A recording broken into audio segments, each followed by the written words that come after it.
I'm assuming, yep, we are now streaming live on Facebook. So hello to anybody joining us live or watching this a bit later on Facebook. This is just the introductory section, the introductory bit of chat that I like to offer on Facebook before we get into the actual energy work, the body of the teleconference that we're about this evening and tonight's.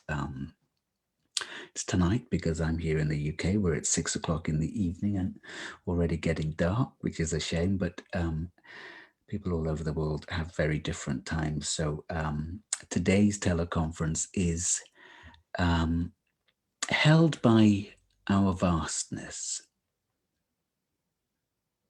And there's a lot to explore around this very beautiful issue. Vastness is just another word, in a sense, for our higher self, for eternity, infinity, soul connection, the universe, God, whatever it is you want to call it, it's that. And this teleconference was stimulated. I mean, I didn't know if I was going to run a teleconference this week, but and I'd been away in Cornwall the week before, and I had been visiting lots of beautiful sacred sites and power points there, and had a lovely time with friends and swimming and walking, and came home feeling very charged and buoyed up by the experience of the Cornish countryside, which is a piece of the countryside in this crowded little island that still holds a lot of magic. It's present there, perhaps more so than most other places, certainly in England anyway.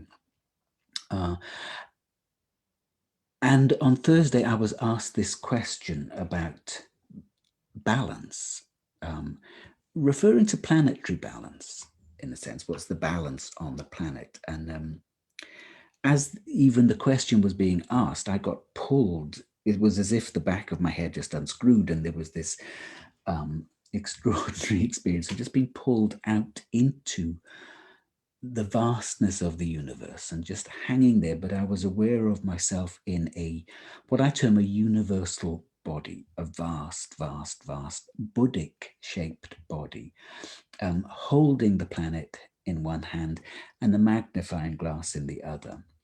And I knew from that perspective, and because this perspective was extraordinarily expansive, and I was feeling the connection with planets and star systems across the galaxy and out into the universe, and viewing time from that perspective. And maybe time doesn't exist in those perspectives, but vast, vast stretches of what we call time here.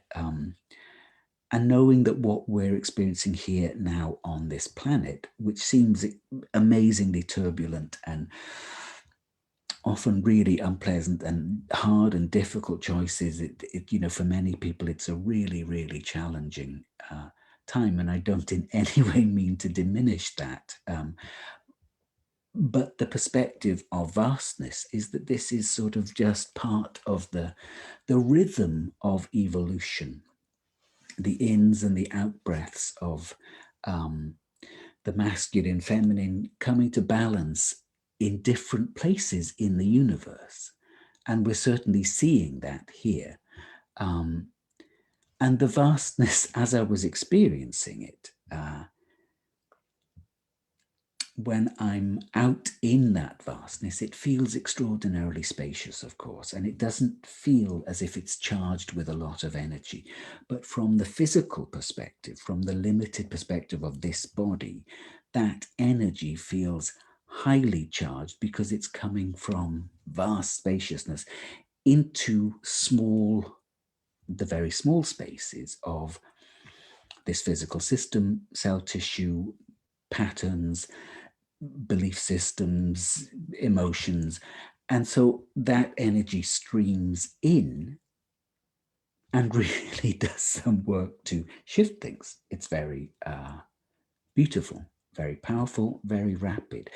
And my experience was that it moved in deep into patterns of that I was holding around injustice, deep injustice. And this is what gets me more than anything else when I'm viewing what's happening out in the collective is this idea of injustice, that it's not fair what's happening. And I get tripped up on that all the time, whether it's the environment or the way animals are treated or poverty, the billionaire class now, accumulating more and more power, all of this sort of thing. It's just unjust. And as this energy, the energy of vastness, was streaming into the places in my system where I hold tight my belief, my experience of injustice, it just undoes that. It brings it to the surface and just dismantles it very smoothly, very, very beautifully. And again, in no way does that diminish the fact that, of course, things are amazingly unjust on this planet and amazingly unbalanced on this planet. But if we can bring more of the spacious vastness into our perspective, into our body, into our energy field, I think it has a real impact on what's happening here, on the injustice, on the very real tightening and control that is being implemented at the moment. Governments and more regulations, more lockdowns, everything tightening, tightening, tightening. Now, I have seen often in the past that when there are these external limitations being applied, we tend to integrate them as rules and draw our energy field in. It makes us smaller, in effect. And it was demonstrated to me very clearly that there is no need to do that. You can simply hold your energy field vast and wide, but you have to be conscious about that. You have to be conscious of the potential that laws and regulations and belief systems and patterns will have on you. So it might be that you're walking into a business meeting or a family meeting, for instance, and instead of holding your normal spaciousness, you constrict to fit into the paradigm that operates there. Well, we're all being invited and coerced into limiting ourselves, making ourselves smaller now to fit an ever more condensing set of rules and regulations. This invitation is to just hold the vastness, allow the rules and regulations to exist within you without needing to limit yourself and the spaciousness you occupy. I'm not encouraging anybody to break laws. We all have to make our own minds up about what we do and don't do. But we don't have to believe what we're being told or what we're being instructed to do. And holding spaciousness as a field and as a field of awareness is always an option, regardless of what's going on around us and in the external world. I had this really clearly demonstrated crossing a border from Pakistan into China years ago. Feeling the vibrancy of Pakistan, crossing a border, and there was an immediate shift in the energy. And it was like, oh, look, this is because of a different set of rules and regulations that is impacting massively the collective energy in this country as compared to the neighboring country. And it was a matter of, feet that the shift happened. I also experienced it shifting between Germany and France one time, the difference in national belief systems, national psyches, and what an impact that has on our energetic structure. These are all man-made constructs, man-made patterns, and we need to be aware of the impact they're having, because they do have a very real impact on our sense of freedom, our sense of expansion.